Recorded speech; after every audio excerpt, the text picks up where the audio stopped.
आप सबको मेरा नमस्कार।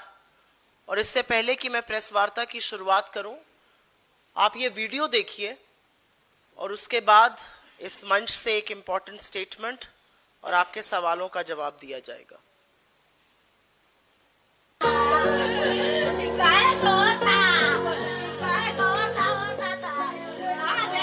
ना हमो से बात भइल पूछना के बाबूजी का हाल चाल बा।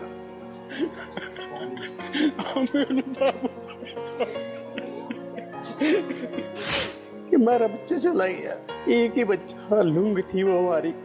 अब हमारा तो दिल खत्म हो चुका है। मैं इतना कहना चाहता हूँ। हम लोग ईरान में ही है, माहौल इतना खराब है, सिर्फ इंडियन शिपों पे अटैक हो रहा है। क्यों भाई? एक शिप पे अटैक हुआ, उस शिप पे मैंने काम किया था भाई। मैंने कैप्टन साहब से बात किया, बोला उन्होंने वार्निंग दिया और डायरेक्ट मिसाइल डाल दिया ओमान में। तो उनकी क्या गलती थी और वो सीफेयर की क्या गलती थी?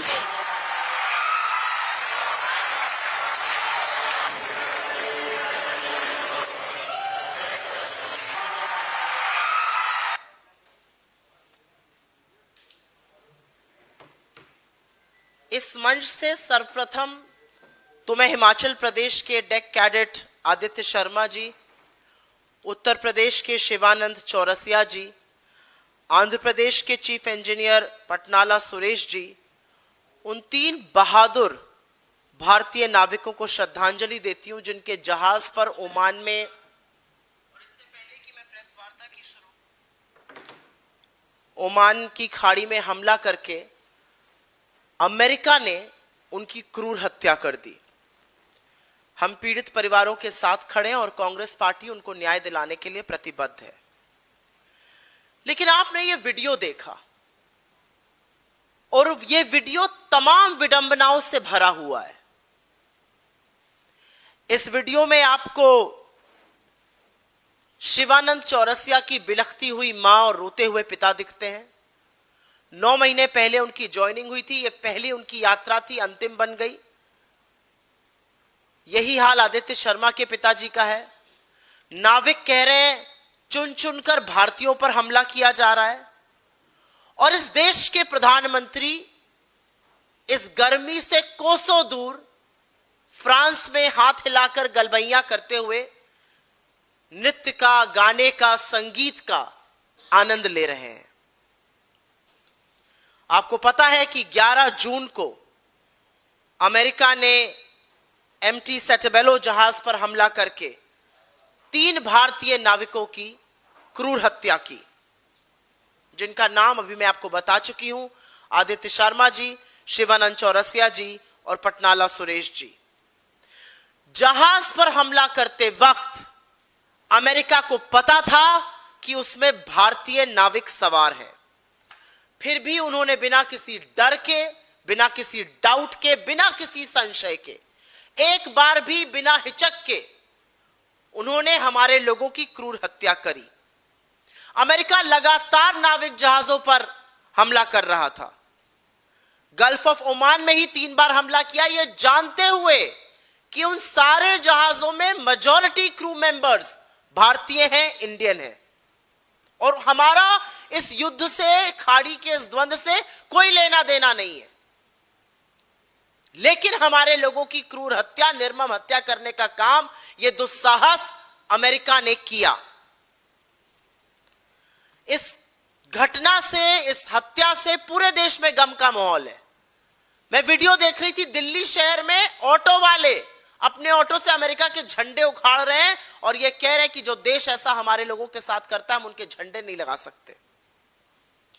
किसी ने अपना पति खोया है, किसी ने पिता खोया है, किसी ने बेटा खोया है, और इसलिए लोग आक्रोश व्यक्त कर रहे हैं। लेकिन इस त्रासदी के दौरान, इस शोक के दौरान, इस नेशनल त्रासदी के दौरान देश के प्रधानमंत्री कहां हैं? क्या उन्होंने एक भी पोस्ट करके इसकी निंदा की? क्या उन्होंने शोक संतप्त परिवारों के लिए एक भी शब्द बोला? क्या उन्होंने 2 शब्द सांत्वना के दिए? क्या उन्होंने अमेरिका की निंदा की? क्या उन्होंने कहा यह आपत्तिजनक है और कतई स्वीकार्य नहीं है? अमेरिका का विरोध करना तो बहुत दूर की बात है, नरेंद्र मोदी जी अपने भारतीयों की मौत पर एक शब्द शोक का व्यक्त नहीं कर पाए। उनका सैर सपाटा चालू है। फ्रांस जाकर नाच गाना देखा जा रहा है, उनको देश की सुधि नहीं है। हे राम जी, जगत बना ही नहीं। मैं फ्रांस आ गया हूं, देश में क्या हो रहा है मुझे उससे कोई मतलब ही नहीं है। और असलियत यह है कि इन दर्दनाक मौतों में नरेंद्र मोदी की अपनी चुप्पी और उनकी सरकार का कायराना जो रवैया है, वो हमारी संप्रभुता पर, हमारी स्वतंत्रता पर, हमारे स्वाभिमान पर एक बहुत बड़ा धब्बा है। और इस देश की विफल विदेश नीति का एक और प्रमाण है। अगर आपको और प्रूफ चाहिए थे तो इंडियंस कोलैटरल डैमेज बन रहे हैं एक ऐसे द्वंद्व में जिससे हमारा कोई लेना देना ही नहीं है। और मार कौन रहा है? मेरे friend Donald Trump, my dear friend Donald Trump भारतीयों को मार रहे हैं और उनके मित्र देश के प्रधानमंत्री के मुंह से एक शब्द नहीं निकल रहा है। अब पता चल रहा है आप ही के माध्यम से जो खबरें मिल रही हैं कि नरेंद्र मोदी अपनी इस विदेशी यात्रा पर डोनाल्ड ट्रंप से भी जल्दी मिलने वाले हैं। जब वो मिलेंगे तो आप लोग बिजली सी केमिस्ट्री की बात बताइएगा हमें। पपियां झपियां गलबैयां दिखाई जाएंगी, माय फ्रेंड ट्रंप कहा जाएगा, हमारी कितनी केमिस्ट्री है वो बताई जाएगी। लेकिन मेरे मन में एक सवाल आता है, क्या नरेंद्र मोदी जी डोनाल्ड ट्रंप से हाथ मिलाएंगे? और यह सवाल तो आपके मन में भी आना चाहिए।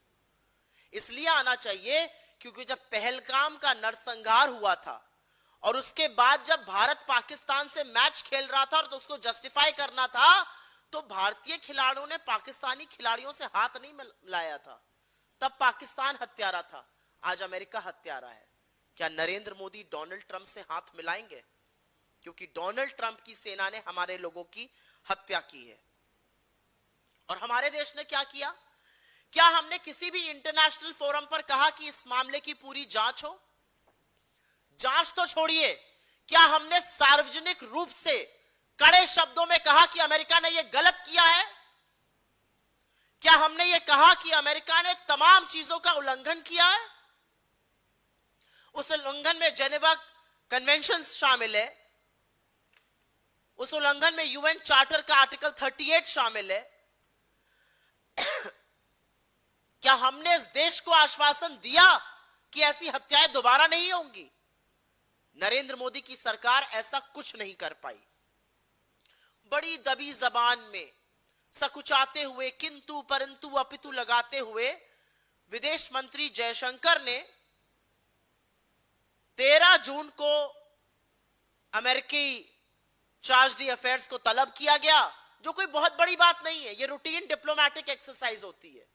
और उसके बाद जयशंकर जी ने बयान दिया, वही लाल आंखों वाली रील बनाते हुए, कि हमने अमेरिका के सामने आपत्ति जताई है। हमने अमेरिका से कहा यह मामला जायज नहीं है, यह हत्या जायज नहीं है। लेकिन कुछ ही देर बाद अमेरिका के विदेश सचिव मार्को रूबियो का बयान आता है और उस बयान ने इस देश को शर्मसार करने का काम किया है। बखिया उधेड़ कर रख दी है नरेंद्र मोदी की, उनकी सरकार की और उनके विदेश मंत्री की। क्योंकि अपने बयान में अमेरिका ने ना माफी मांगी, न खेद व्यक्त किया, न दो शब्द सांत्वना के बोले, न परिवार को किसी भी तरह का शोक व्यक्त किया, न किसी मदद की बात करी। अमेरिका ने उल्टे हमको धमकाया, हत्या को जायज ठहराया और कहा अगली बार अगर आपने हमारा आदेश नहीं माना तो फिर ऐसा होगा। अब दोनों में से एक ही व्यक्ति सच बोल रहा है। जयशंकर जी कहते हैं मैंने आपत्ति जताई, अमेरिका का विदेश सचिव धमकाने की बात कर रहा है। पूरा स्टेटमेंट पढ़ लीजिए। वो कह रहे हैं all commercial vehicles must comply with orders from the US forces else they will have to pay a price. तो दोनों में से एक ही व्यक्ति सच बोल रहा है और ऐसा लगता है कि सच मार्को रूबियो बोल रहे हैं, क्योंकि अगर वो सच नहीं बोल रहे हैं तो हमारे देश ने, हमारे विदेश मंत्रालय ने, हमारे विदेश मंत्री ने मार्को रूबियो की बात का खंडन क्यों नहीं किया? 3 निर्दोष भारतीयों की अमेरिका हत्या कर देता है और हम अमेरिका को कुछ खरी खोटी नहीं सुना पा रहे। अमेरिका हमें, हमारे लोगों को मारने के बाद धमका रहा है, आगे भी मारने की बात कर रहा है और हम मुंह में दही जमाए बैठे हैं।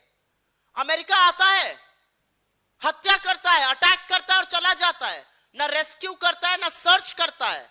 और जैसा कि मैंने कहा, जिनीवा कन्वेंशन का उल्लंघन है, यूएन के आर्टिकल 38 का उल्लंघन है, जो कि कमर्शियल व्हीकल्स के आवागमन के लिए होता है, और उसके खिलाफ कुछ नहीं बोला जा रहा है। अरे कानून हमारी तरफ है, अंतरराष्ट्रीय कानून का उल्लंघन हुआ है, वहां पर तो बोलिए। क्या डर है अमेरिका का? और इसीलिए हमारे साथ साथ पूरे देश के मन में एक सवाल है, ऐसी कौन सी मजबूरी है, ऐसी कौन सी वो नस है नरेंद्र मोदी की जो अमेरिका दबाकर उनको चुप कराए बैठा है? वो अमेरिका के खिलाफ बोल नहीं पा रहे, आपत्ति तो दूर की बात है, वो शोक नहीं व्यक्त कर पा रहे। इस देश के मन में सवाल है कि क्या नरेंद्र मोदी जब ट्रंप से मिलेंगे तो इस अक्षम्य अपराध के मुद्दे को उठाएंगे या नहीं उठाएंगे? इस देश के मन में सवाल है कि क्या वो पूछेंगे कि अमेरिका की हिम्मत कैसे हुई हमारे निर्दोष नागरिकों को मारने की?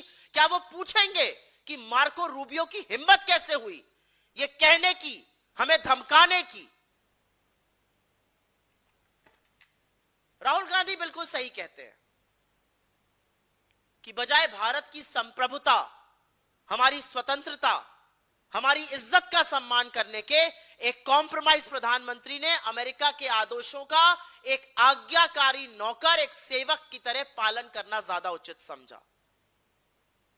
और इन्हीं कड़ियों में एक और कड़ी भी जुड़ती जाती है, क्योंकि इसी बीच पता चल रहा है कि अमेरिका के जो ट्रेड रिप्रेजेंटेटिव हैं, जैमसन ग्रीन, वो भारत आने वाले हैं। जो ट्रेड डील है उसको अंतिम रूप दिया जा रहा है। आप सबको याद होगा, फरवरी के महीने में डोनाल्ड ट्रंप ने एक तरफा यह ट्रेड डील अनाउंस करी थी। किसी से भी पूछ लीजिए 4 साल के बच्चे से, यह ट्रेड डील अमेरिका के उत्थान के लिए बनी है और हमारे पतन के लिए बनी है।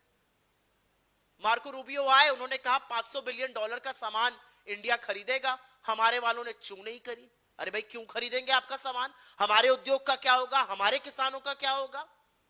मलेशिया जैसा छोटा सा देश, रत्ती भर छोटा सा देश है हमारे सामने, उसने हिम्मत दिखाई जब अमेरिका के सुप्रीम कोर्ट ने डोनाल्ड ट्रंप के ट्रेड टैरिफ पर रोक लगाई तो मलेशिया ने अपनी डील जो थी वो नल एंड वॉइड कर दी। ये हिम्मत हिंदुस्तान क्यों नहीं दिखा पा रहा है? ये हिम्मत नरेंद्र मोदी क्यों नहीं दिखा सकते? ये हिम्मत मोदी सरकार क्यों नहीं दिखा सकती है? क्योंकि जो होने वाला है वो घातक है। और इसीलिए हमारा मानना है, इस मंच से ये बात मैं बिना संशय के कहना चाहती हूं कि जिस तरह से अमेरिका ने हमारे लोगों को मारा, जिस तरह से लगातार अमेरिका हमें बेइज्जत कर रहा है, जिस तरह से अमेरिका ने हमारे लोगों की क्रूर हत्या करने के बाद उस पर एक बार भी खेद व्यक्त नहीं किया और उल्टे हमें धमकाया, इस ट्रेड डील का, इस समय इस ट्रेड रिप्रेजेंटेटिव का आना, इस यात्रा को तुरंत स्थगित करना चाहिए। इसका कोई मतलब नहीं रह जाता है। और एक बात सच है, और यह बात अब इस देश के कई कोनों से उठ रही है। यह सच है कि जो मारे गए वो इस देश के आम नागरिक थे। वो छोटे शहरों के, छोटे परिवारों के, गरीब इलाकों के वो लड़के थे जो आंखों में प्रगति का सपना सजोए इस दुनिया से चले गए। कोई धन्ना सेठ का बेटा होता, कोई नेता का भाई बेटा होता, कोई अधिकारी का बेटा होता और ऐसे हत्या हुई होती, तब उछल कूद मचती सरकार में। आम नागरिक मर रहा है, आम नागरिक की दिन दहाड़े हत्या की जा रही है, और नरेंद्र मोदी के मुंह से एक शब्द क्यों निकलेगा जो 750 किसानों की शहादत पर कह दे कि मेरे लिए थोड़ी मरे? आपको लगता है 3 निर्दोष भारतीयों की मौत का उन पर रत्ती भर भी फर्क पड़ता है? आम लोग हैं, आम लोग मर गए, मोदी जी की सेहत पर कोई फर्क नहीं पड़ रहा है। लेकिन एक यह भी सच है कि आजाद हिंदुस्तान में पहली बार हमारी संप्रभुता पर, हमारी सॉवरेनिटी पर, हमारी स्वतंत्रता पर इस तरह का प्रहार हो रहा है। इस तरह एक प्रधानमंत्री ने घुटने टेक दिए हैं, अमेरिका अपनी मनमानी कर रहा है और हमारे देश का प्रधानमंत्री हिम्मत नहीं जुटा पा रहा है कि उनसे कुछ कह सके। अगर मोदी जी हिम्मत करते तो वो अमेरिका को याद दिलाते कि आप हिंदुस्तान से डील कर रहे हैं। हम एक सॉवरेन रिपब्लिक है और अमेरिका ये करने से पहले 10 बार सोचता। लेकिन हमारे कॉम्प्रोमाइज प्रधानमंत्री ने ना सिर्फ देश की सुरक्षा के साथ बल्कि हमारी संप्रभुता के साथ भी खिलवाड़ किया है। और ये लोग बात करते हैं नेहरू जी की और इंदिरा जी की। किस मुंह से बात करते हैं? भारत आजाद हुआ था और तब नेहरू जी ने ना अमेरिका की ओर देखा ना रूस की ओर देखा, अपना रास्ता चुना, अपने हितों को सर्वोपरि रखा। ये बात करते हैं इंदिरा जी की, जिन्होंने अमेरिका की आंख में आंख डालकर उसकी धमकियों के बावजूद पाकिस्तान के 2 टुकड़े कर दिए। ये क्या बात करते हैं? डॉक्टर मनमोहन सिंह प्रधानमंत्री थे और हमारी एक डिप्लोमेट देवयानी खोबरागड़े के साथ अमेरिका ने दुस्साहस किया, उनका अपमान किया।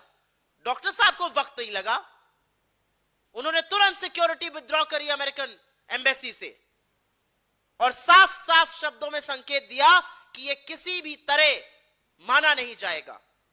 और उसका नतीजा हुआ कि वहां के तत्कालीन विदेश सचिव जॉन कैरी ने हमारे एनएसए से तुरंत बात करी और खेद व्यक्त किया। डॉक्टर साहब अपने आप को विश्वगुरु नहीं कहते थे, 56 इंच की छाती वाला, पता नहीं क्या क्या कहकर नहीं घूमते थे। लेकिन जब मौका पड़ता था तो कड़ा निर्णय लेते थे, देश को सबसे ऊपर रखकर। और यह सच है कि नरेंद्र मोदी के पहले के प्रधानमंत्रियों ने अपने ऊपर इस देश के गर्व को, इस देश के सम्मान को, इस देश के गौरव को, इस देश की संप्रभुता को, इस देश की स्वतंत्रता को रखा। इन लोगों ने नरेंद्र मोदी की तरह अमेरिका की गुलामी को स्वीकारा नहीं। उनका नाम नरेंद्र और काम सरेंडर नहीं था।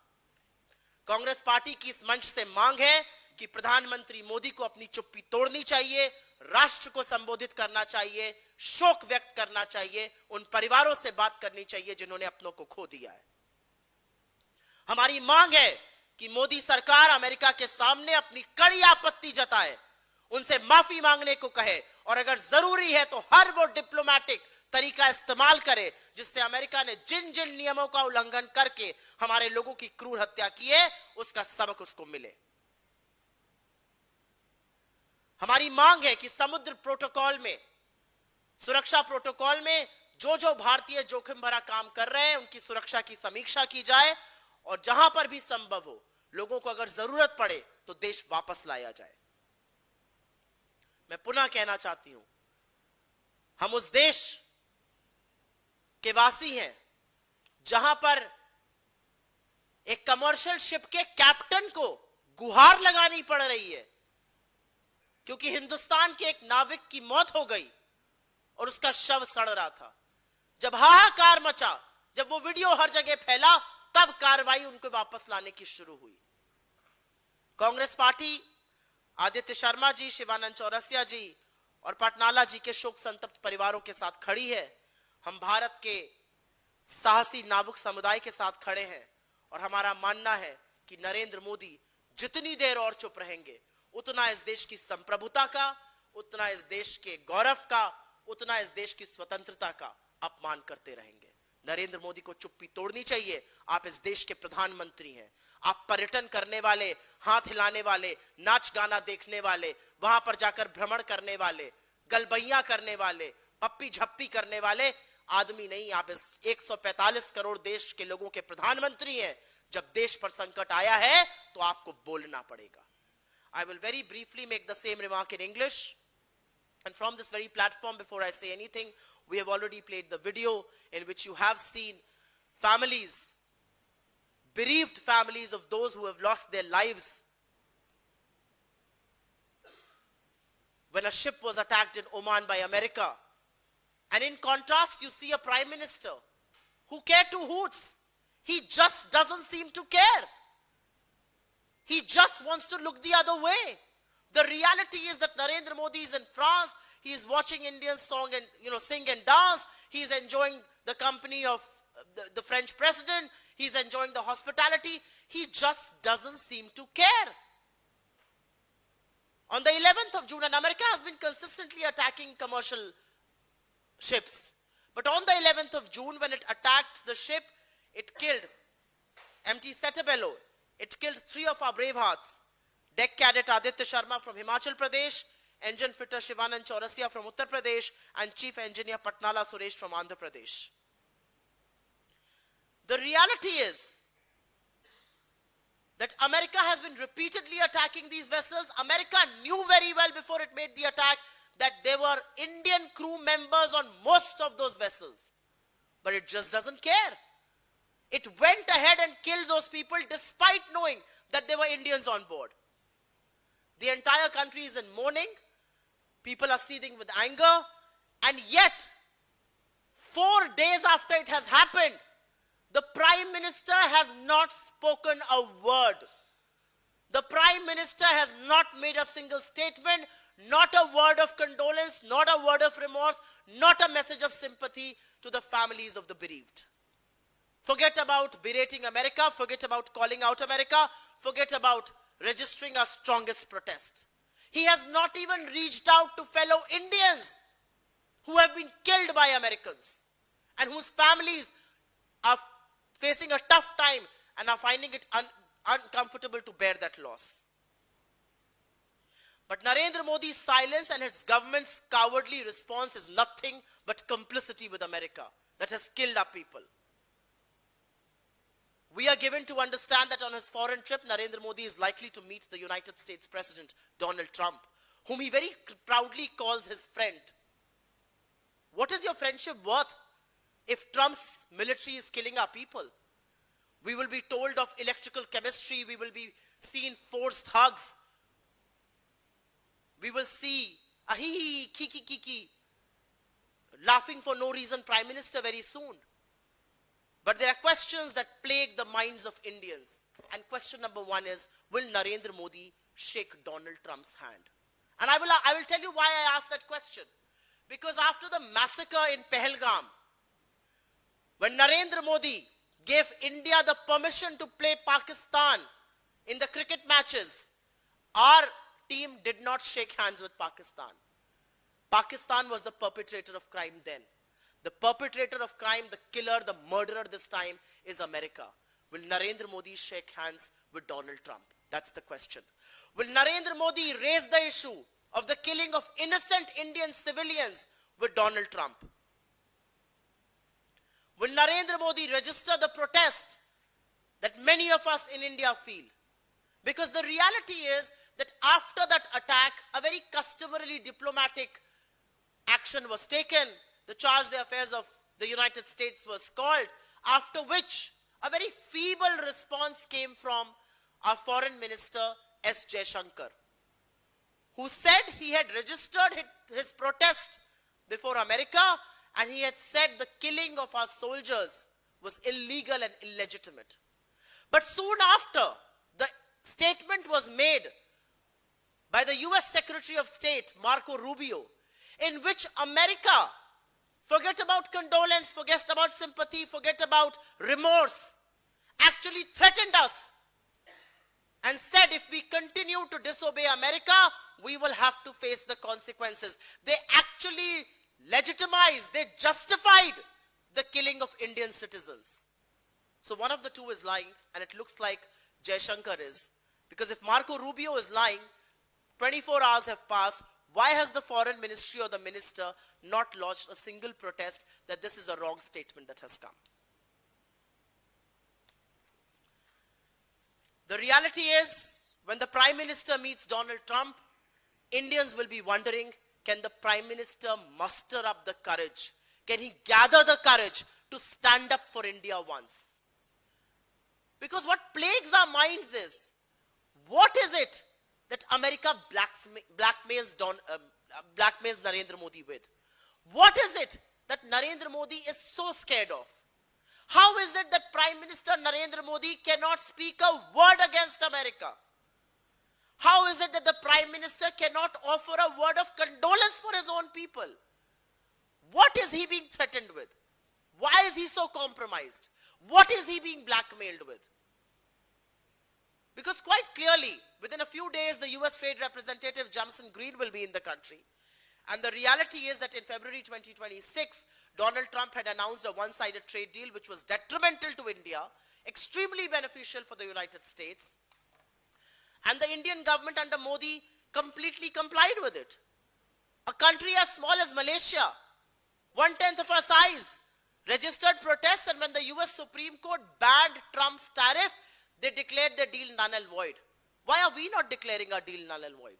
In fact, when Marco Rubio came and announced that India will be importing goods worth $500 billion, not a word of protest, not a squeak from the Modi government. Why not? How can this visit go through where America kills our people and threatens us in return without a word of remorse, without a word of condolence? This visit has to be cancelled because A, it is counterproductive for Indian goods, it is counterproductive for our businesses, it is counterproductive for our farmers, but most of all, America cannot kill our citizens and then decide to sign the trade deal. The truth is that those who were killed were ordinary citizens. They were not children of rich, loaded Indians or sons of BJP leaders or sons of bureaucrats. And perhaps that is why Narendra Modi doesn't care. Because in the last 78 years of Indian independence, we have not seen a more compromised or a weaker prime minister than Narendra Modi. We have seen Jawaharlal Nehru, who stood his ground, formed the non-aligned movement, and actually went ahead and put India's interests first. We have seen Indira Gandhi ji, who looked America in the eye and said, I don't care about your 7th or your 70th fleet, I am going to divide Pakistan into two, and jolly well she did. We have seen prime ministers like Manmohan Singh ji, when a diplomat of India, Devyani Khobragade, was harassed by the United States, he took stern action, and then State Secretary of the United States, John Kerry, had to call the NSA and apologize. We have a compromised prime minister. We have a prime minister who cannot speak up for India. We have a prime minister who puts the country's pride, our sovereignty, our independence behind his fear. He's fearful of America, he's threatened, he's compromised, and he is being blackmailed.